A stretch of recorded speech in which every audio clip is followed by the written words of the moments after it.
How to pixelate your image in Pixlr online free photo editor completely for free and under 60 seconds. Once you have your image under Pixlr, click filter and then click pixelate.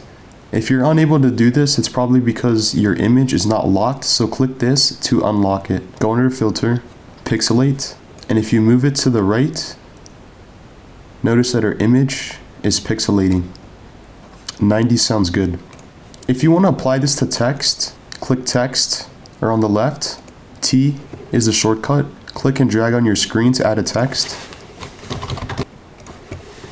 Go to filter, but notice how we cannot pixelate as it is not shaded. So click on your text icon, right click, and then click a rasterize layer. So now if we go under filter, we can pixelate our text. Here's the before, and here's the after.